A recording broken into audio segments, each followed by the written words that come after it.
Are anonymous gay hookups healthy? Hey guys, Michael Pizzulo here, psychotherapist in West Hollywood, working mostly with gay men.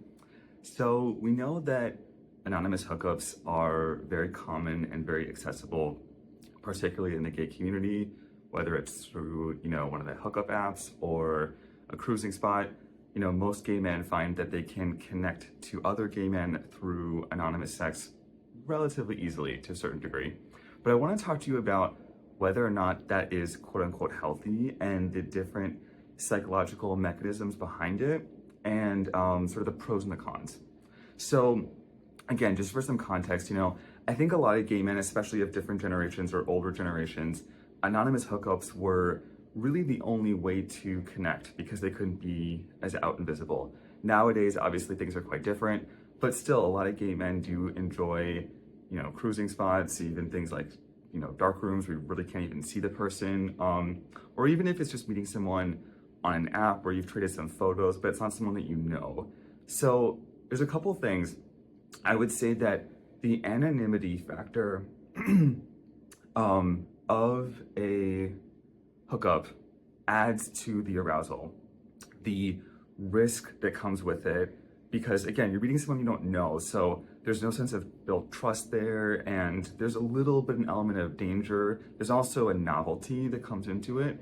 Those elements are going to naturally increase arousal for pretty much anyone, so that will make the sexual experience a little bit more intense, heightened, seductive, and so on and so forth.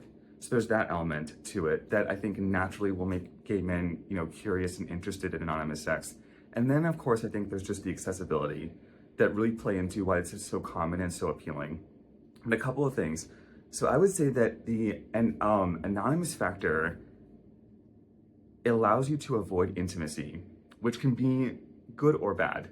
It can be good if you want that. If you don't want to experience, connection through the interaction that you're having, you just want it to be a sexual, physical thing, then an anonymous hookup could be perfect.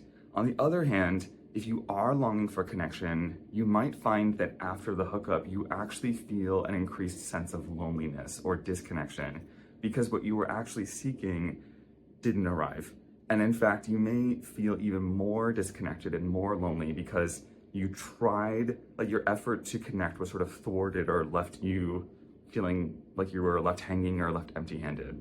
So I would consider, if you're looking for real connection, this may be a misguided way to get it, but if you actually are looking to avoid intimacy, this is probably going to be successful for you. The other thing I would say too is that anonymous hookups create this heightened sense of arousal, and there's an accessibility there as well, but you bypass a lot of the other sexual phases that can be quite enjoyable. Flirting, noticing, seeing someone across the bar, making eye contact, they put their hand on your leg, so on and so forth. A lot of elements that can be playful, sexual, can help build arousal, can be stimulating and enjoyable. All of those are kind of wiped away because you just go right to it. So you bypass all of that. So again, if you're someone who enjoys those phases of foreplay and sexuality, you're likely not going to get those in an anonymous hookup. So you may again find yourself feeling like you've left a bunch of things off the menu, basically, if you are using anonymous sex as your way to satisfy your sexual needs.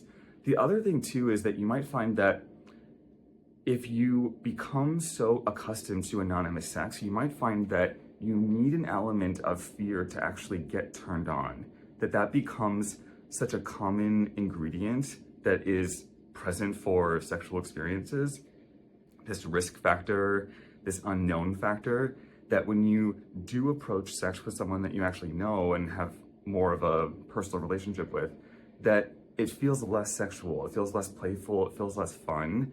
So I would consider how much of those risk and fear factors are impacting the sex that you're enjoying. The thing I would also encourage gay men to think about, and really everyone, is that sex is kind of a window into the psyche. It's a way of understanding ourselves, but it's not about shaming ourselves or blaming ourselves for what we enjoy and what we like, but rather using this as a way to understand, how do I connect? What am I expressing here? And if you find that you know, I have difficulty having sex in a way that's more connected, but I really enjoy it with someone who's just an anonymous person, that it's not about demonizing yourself or suggesting that you're doing something right or wrong, but really using it to understand, how am I attaching? How am I connecting with people? And I think if you're prone to wanting to use anonymous sex and using it more for just a physical act, that you're taking a lot of the connecting elements of sex off the table, which may or may not be a good or a bad thing, but it's a way to understand yourself better. So those are a few ideas of just sort of like the pros and the cons. Again, I think it's all about using your sexual interest as a way of understanding yourself. And if there is something about what you're doing that's not reaching your goals, for example, if you are only going to cruising spots, but you ultimately want a long-term relationship, thinking about, there's clearly a need I'm trying to meet here, but it's different than this need of having a long-term relationship. So how can I diversify and figure out how to use sex as a way to get what I want relationally? If that makes sense. So curious to hear your thoughts. What do you think? Anonymous hookups, good, bad, healthy, unhealthy? Let me know in the comments.